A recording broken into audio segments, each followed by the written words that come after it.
Parti di una frase in particolare che mi è rimasta sempre molto impressa da anni, che è quella del: "Il dolore cronico è una pandemia di paura". Il dolore cronico non è altro che una pandemia di paura. E questo mi ha fatto pensare tantissimo quando all'inizio, anni fa, sono entrato in questo mondo del dolore cronico.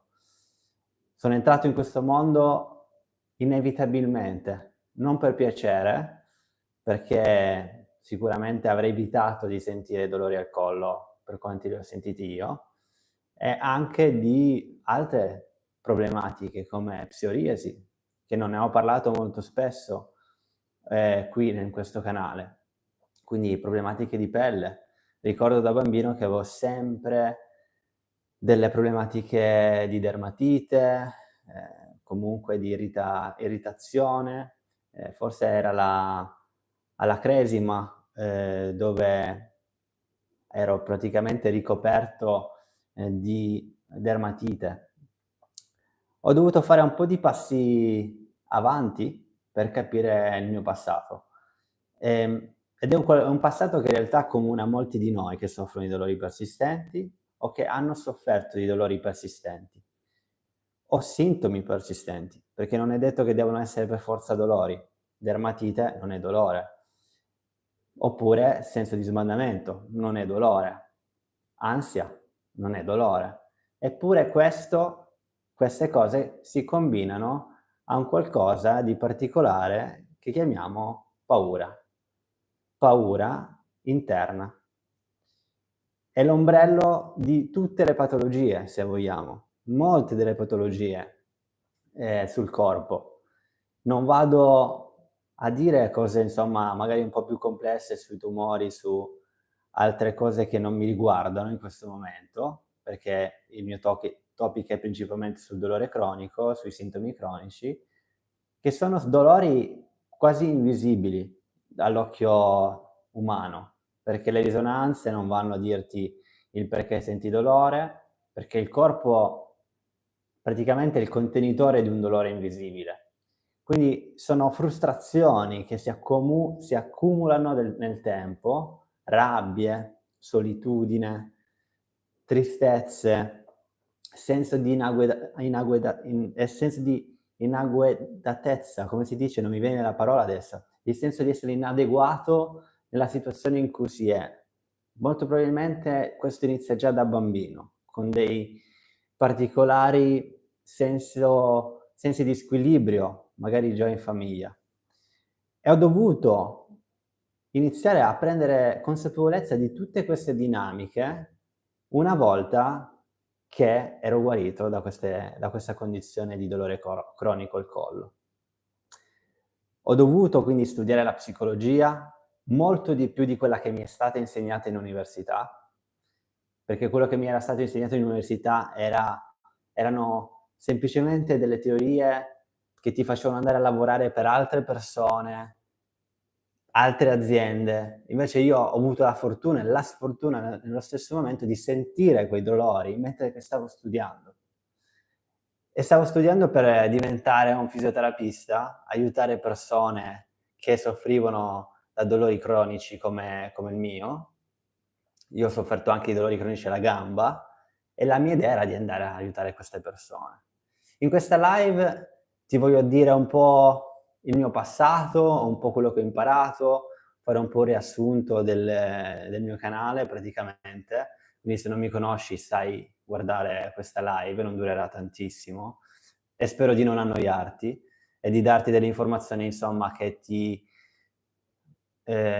danno una mano per continuare il tuo percorso di trasformazione. Io sono ancora in trasformazione, quindi non sono arrivato e forse il non essere arrivato in nessun punto mi dà la forza di condividere il mio percorso con chi è là fuori.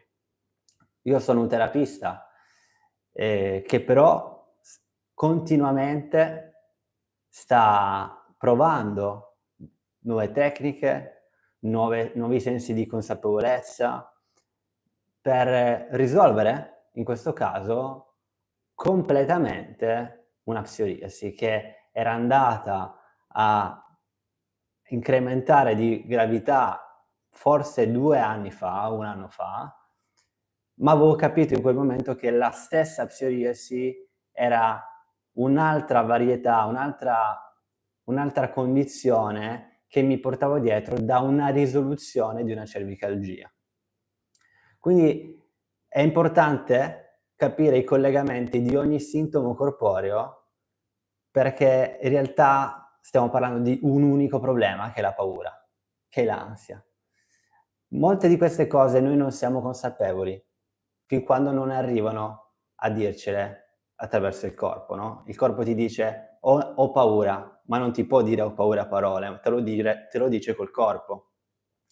Quindi l'ascolto profondo di quelle paure risolve quella condizione stessa di sintomi corporei. E sembra un paradosso che uno debba ascoltare il corpo per curare il corpo. E quello che stiamo facendo oggi, in realtà, nella medicina convenzionale, è quella di non ascoltare più il corpo, dire al corpo cosa deve fare e aspettarci dall'altra parte che quel corpo lì, che come se fosse una macchina, ci dia i risultati.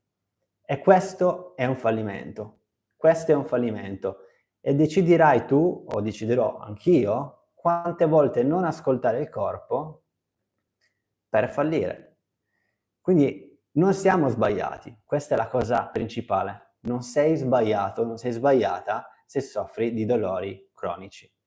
Se ancora stai soffrendo di dolori cronici, c'è qualcosa che non stai ancora ascoltando, di molto profondo, forse anche molto inconscio, ancora, per poco, perché mancherà poco prima di arrivare a cos'è che ti sta facendo male in questo momento, per poi risolvere quella situazione. Quindi la parola chiave qua è, o parole chiave, sono memorie somatiche. La psicosomatica è un processo, diciamo, di terapia, che puoi fare anche da solo, di capire come il corpo sta parlando a una mente e di entrare in questo discorso di ok, ho capito da dove arrivano questi problemi. Non è il mio corpo danneggiato. Primo step, non è il mio corpo danneggiato. Come faccio a capire che non è il mio corpo danneggiato? È perché continuamente questi sintomi si vanno a modificare nel tempo, non solo nel giorno, ma nelle settimane, attraverso vari altri stimoli, che non sono solo quelli interni, ma quelli esterni, la luce, il caldo. Molte persone mi dicono che proprio in questi mesi col caldo aumentano i sintomi, magari in inverno aumentano i sintomi di rigidità del corpo. Quindi questi sintomi iniziano a cambiare e non possono cambiare così frequentemente se sono di una natura non psicosomatica. Esempio, un'ernia rimane sempre lì, una scoliosi rimane sempre lì, una protusione rimane sempre lì.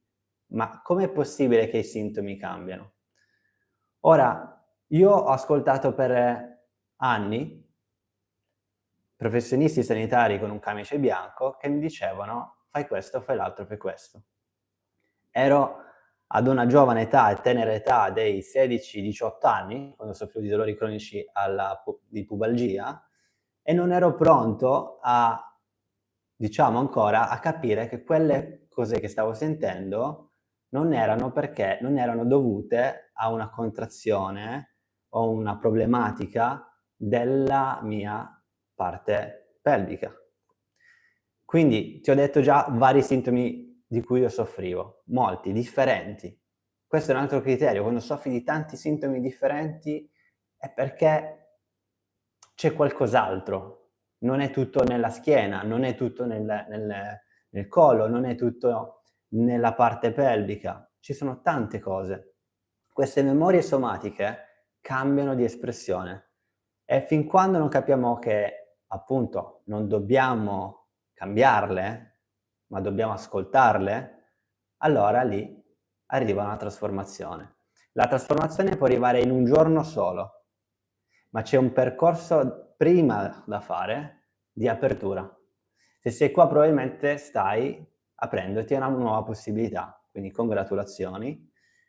Le tue memorie somatiche sono indirizzate verso un'espressione. L'espressione può essere anche solo di consapevolezza.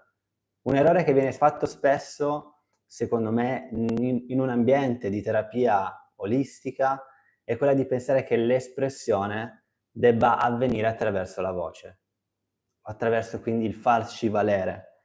No, sicuramente può arrivare anche da là, ma può anche arrivare dalla consapevolezza stessa. Quando sono consapevole che ho male al collo, dopo una lite o un problema forte a lavoro, e son consapevole che quel dolore al collo è collegato all'ultima lite, all'ultimo problema economico o lavorativo, quello che vuoi, sono consapevole, smetto di fare la guerra con quel collo e mi rilasso. Mi rilasso e mi arrendo. Mi arrendo attraverso, appunto, possiamo arrenderci attraverso il respiro, per esempio. In quel momento stiamo esprimendo quello che il collo ci sta dicendo, ovvero io ho paura. Tu non mi stai ascoltando. Io voglio evadere da qua. Poter separare il corpo ti direbbe queste cose. Io ho paura, non voglio più stare qua, non mi stai guardando, tutte queste cose. Quindi il corpo vuole fuggire e se non può fuggire perché è dentro di te quella memoria, quel bambino, quella bambina, si congela. È l'unico modo. Oppure cambia di intensità fin quando non lo senti. Oppure cambia di posizione fin quando non lo ascolti. E questi sintomi possono essere super variegati, molto difficili anche da diagnosticare, se vogliamo, da una medicina convenzionale fatta di principalmente medici che hanno studiato a compartimenti. Ok? Quindi è difficile là fuori avere una diagnosi di tipo olistico.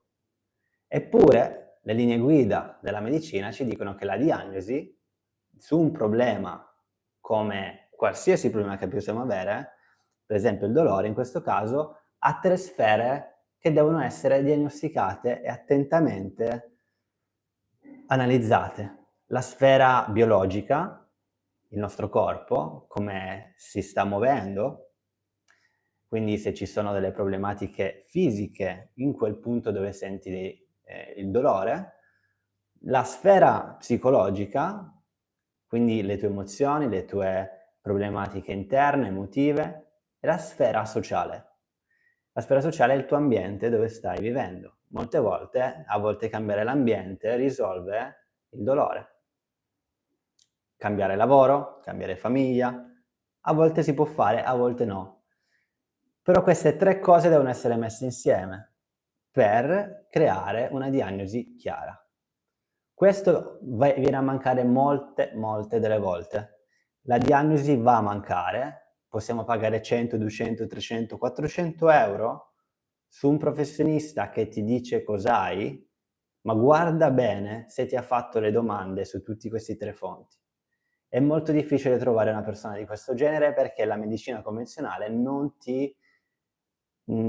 fa del training in università per chiederti queste 3 domande in modo specifico, perché ovviamente uno deve essere uno psicologo, l'altro deve essere un medico, l'altro deve essere un fisioterapista. Mettiamo queste 3 professioni insieme, è un terapista olistico. Difficile da trovare. Ora non ti dico che sono io quel terapista, non mi sto vendendo in questo momento, anche se magari può sembrare, ma sto cercando di indirizzarti su delle persone che sono preparate su questi 3 fronti, perché se non ti stai affidando a persone che sono preparate in questi 3 fronti, quindi biologico, sociale, psicologico, rischi di andare su tangenti di qua e di là senza risolvere. Quindi ritorniamo al punto precedente, perché il mio canale è fatto per farti risolvere la tua problematica senza nessuno. Questo è veramente, veramente quello che voglio fare, perché io l'ho risolta senza nessuno, ok? L'ho risolta attraverso la consapevolezza. Poi ho capito che non ero l'unica persona, mi sono aperto a una comunità internazionale, non solo di persone comuni come me, ma soprattutto di medici, di mentori, che sono ricercatori nella neuroscienza, che cerco di portare qui in Italia attraverso il mio podcast e il mio canale e dire ok, guarda che non sono l'unico, non siamo gli unici, testimonianze di persone che fanno un percorso di questo genere e finalmente risolvono una problematica magari che va avanti da 30 anni.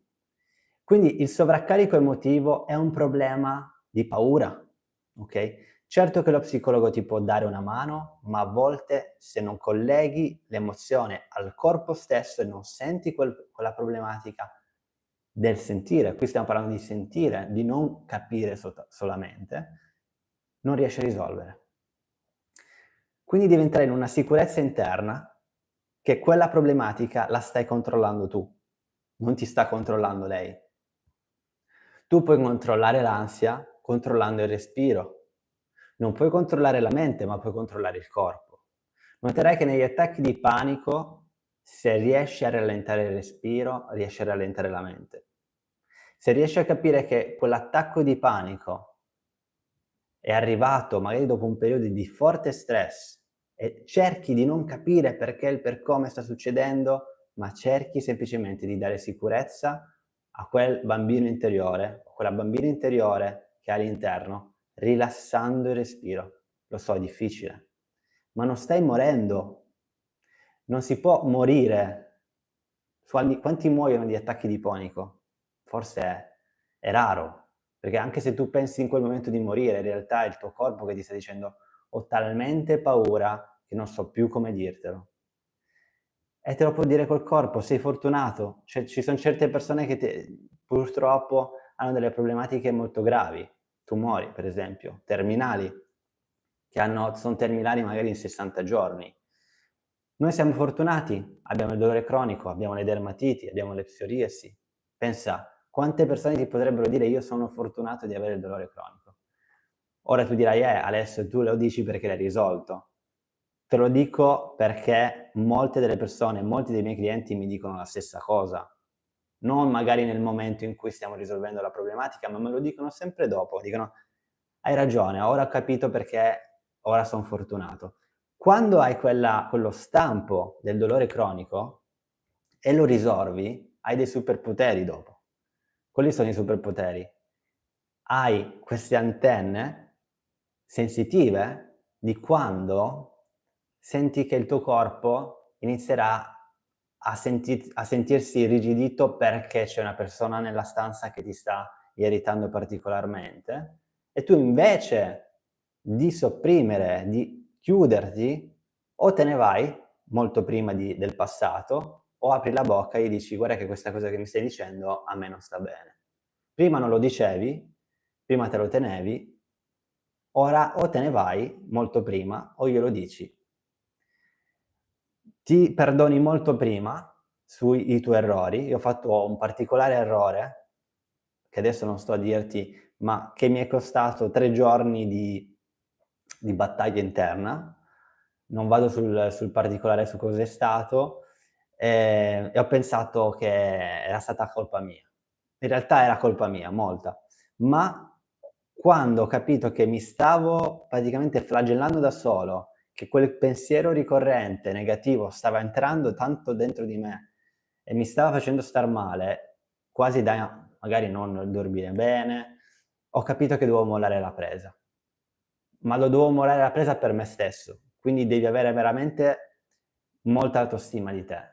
E tu sei la persona più importante della tua vita, non ci sono altre. Quindi prima risolvi queste problematiche interne, meglio sta il tuo corpo. E almeno apriti la possibilità che hai delle problematiche interne, perché molte persone non sanno neanche di averle, purtroppo. E va bene così, cioè tutti abbiamo problematiche interne. Quindi la regolazione del respiro, la regolazione regolare la mente. Per esempio il respiro, la meditazione, sono pratiche che tutti dovrebbero fare, chi più chi meno, soprattutto se soffri di dolori persistenti. La meditazione è un qualcosa di estremamente importante ed estremamente semplice anche da fare. Puoi solo meditare semplicemente in modo consapevole attraverso il tuo respiro. Chiudi gli occhi e senti il respiro che entra ed esce dalle mie narici. Semplicemente mi punto qua e tu dirai: "Ma potrebbe mai essere questa la meditazione?" In realtà è focalizzazione su un punto. In quel momento adesso la mia mente divagherà. Penserà che sono qui, sto parlando, penserà: "Ma cosa penseranno quelli che mi stanno guardando? Sto dicendo delle fesserie?" Oppure se non sarai davanti a una telecamera potresti pensare: "Adesso cosa devo fare stasera? Adesso mi suonano al campanello, cosa posso mangiare?" Tutte queste cose e va bene. La meditazione non vuol dire svuotare la mente, vuol dire essere consapevole nel momento presente. Quando inizi a essere consapevole nel momento presente, adesso, adesso, adesso, adesso, noterai che questi adesso saranno pieni di spazzatura. Spazzatura di pensieri, spazzatura di anche sintomi corporei che ti stanno chiamando ad evadere quel momento adesso presente e tu ritornerai gentilmente al momento presente per un altro secondo, un secondo alla volta. Recentemente ho fatto 21 chilometri di corsa, qualche mese fa, non li avevo mai fatti. E ogni chilometro pensavo che fosse l'ultimo, che mi sarei dovuto fermare per prendere fiato. Un passo alla volta dicevo, solo un passo alla volta, semplicemente un passo alla volta. La stessa cosa è nella meditazione, un respiro alla volta. Un respiro di consapevole e un respiro, bada bene, che è fatto di due metà. La prima l'ispirazione e poi c'è l'espirazione. Poi c'è un'ispirazione e poi c'è un'espirazione. Quindi ti stai focalizzando già su 2 cose, su un respiro. Quando diventerai più bravo, ti focalizzerai su 3 cose. Inspirazione, cioè un piccolo secondo di pausa, e espirazione. Quel piccolo secondo di pausa diventerà quel secondo o microsecondo di consapevolezza. Ecco che semplicemente la meditazione è essere consapevoli su un punto solo, sarai tu a decidere. Questa è una tecnica che io uso per i miei clienti, per calmare non solo il corpo ma anche la mente e sentire quello che succede nel corpo. Per la prima volta tu senti cosa succede nel corpo. Quel bambino interiore che stava gridando, che lo stavi offuscando con farmaci, distrazioni, diagnosi ulteriori, per la prima volta senti cosa sta succedendo. Cosa senti in quel momento? La prima volta? Dolore. Semplicemente dolore. Quei dolori però noti che non vanno, hanno dei picchi e poi piano piano scendono, rimangono uguali e non rimaniamo nel dolore. Quando rimaniamo nel dolore, non può rimanere per sempre nel dolore, però noi abbiamo paura di quel dolore perché non sappiamo da dove arriva. Ecco che qui ritorno alla diagnosi, è molto importante che tu sai, uno, che non stai rischiando la tua vita, e io non mi prendo la responsabilità che tu stia rischiando la vita, quindi tutti i miei clienti che arrivano a me, prima cosa, non voglio che hanno delle problematiche che io non posso seguire, quindi problematiche, esempio, tumori, infezioni. Queste cose devono essere completamente escluse e oggi la medicina esclude queste cose molto bene. Quindi affidiamoci alla medicina convenzionale su quello che è brava a fare. Poi sulle problematiche croniche in cui non è brava a risolvere, rivolgiamoci a terapisti che sono formati sul dolore cronico. Quindi non sei solo, ok? Voglio solo farti sapere che ci sono milioni di persone in Italia che soffrono di dolori uguali ai tuoi. Questo non ti dovrebbe far compatire più di tanto, perché la maggior parte di questi in realtà non risolve, ma non risolve perché non può risolverle internamente, perché non sa come risolverle. Quindi ci vuole della compagnia in questo processo.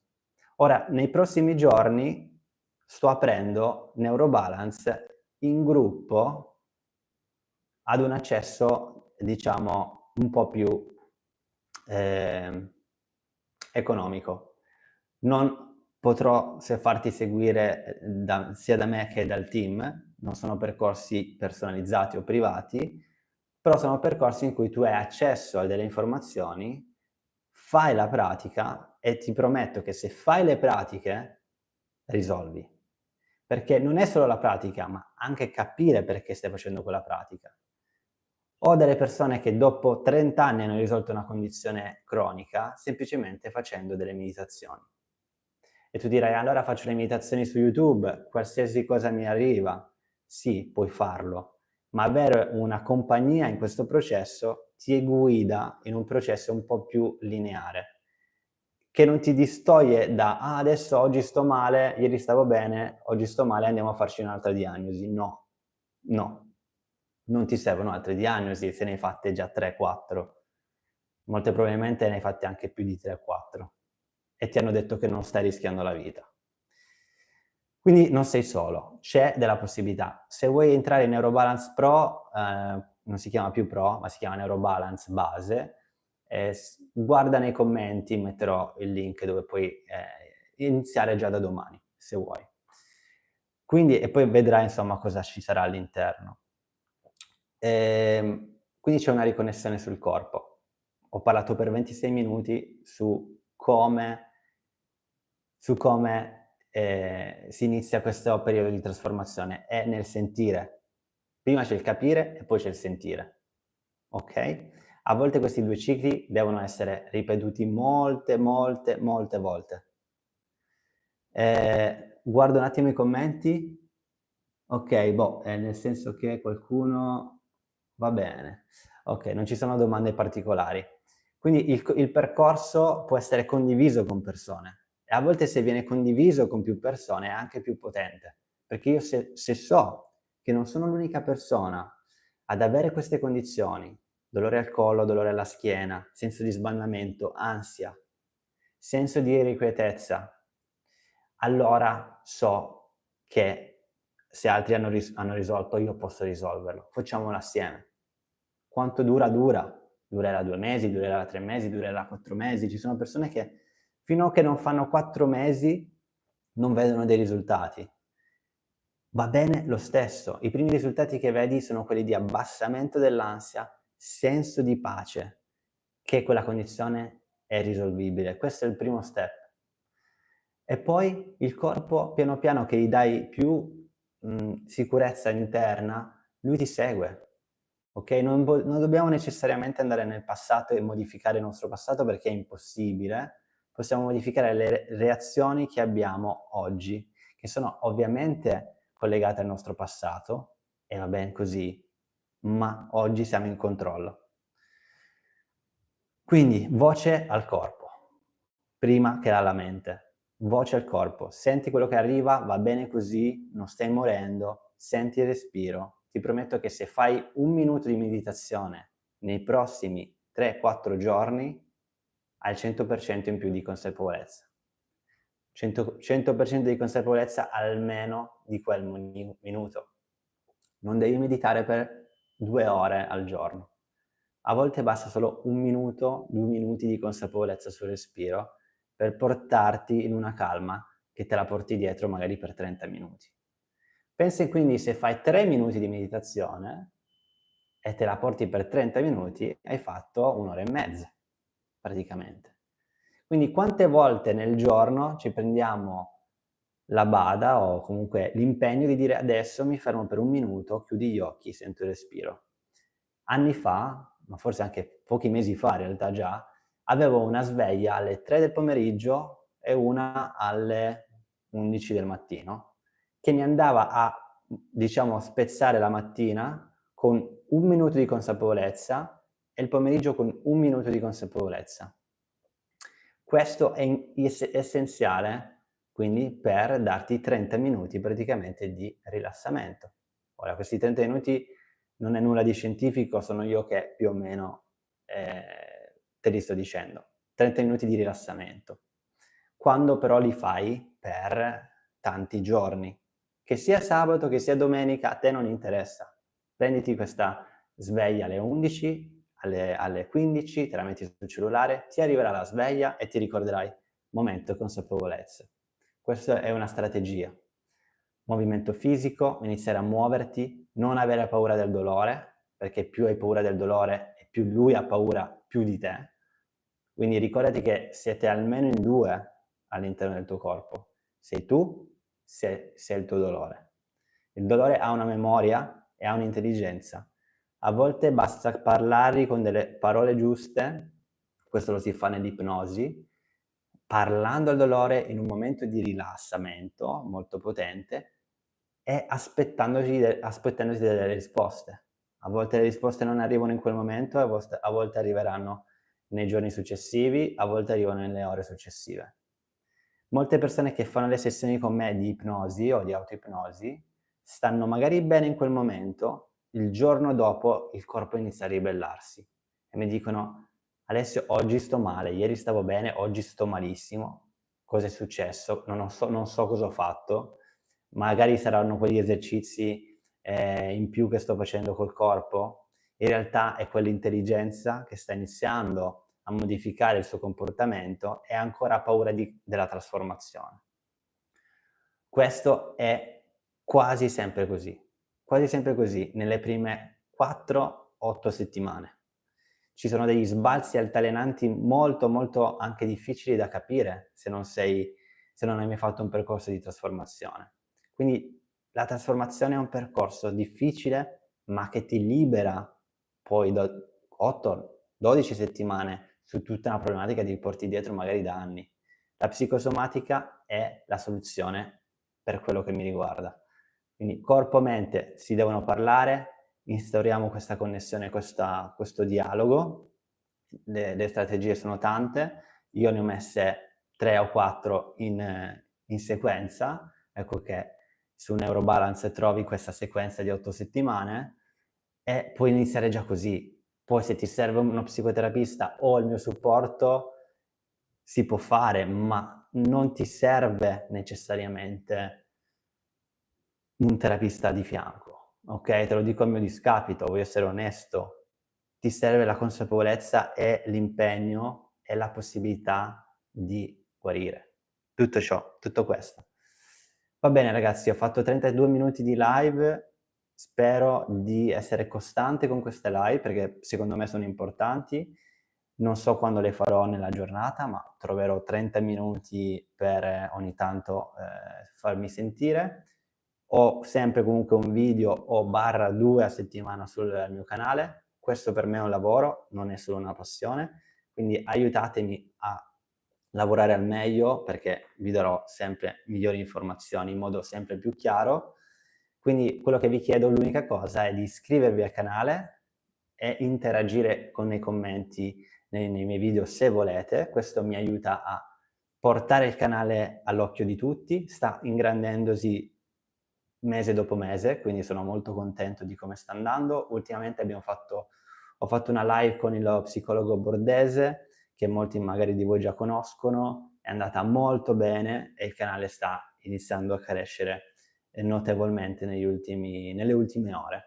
Quindi il mio obiettivo è di far crescere il canale almeno a 10.000 iscritti entro il fine 2025. Sono sicuro che ce la faremo, se non ce la faremo ce l'ho messa tutta.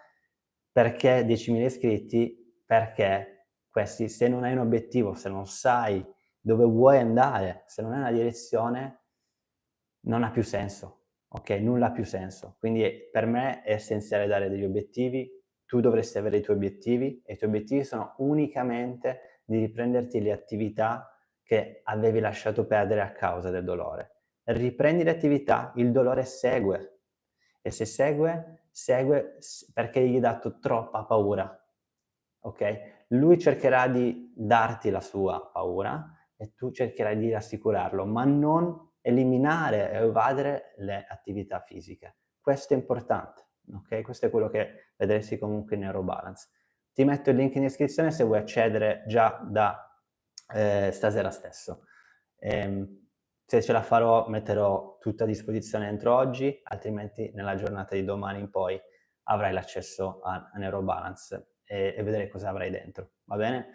A presto e ci vediamo al prossimo video. Ciao!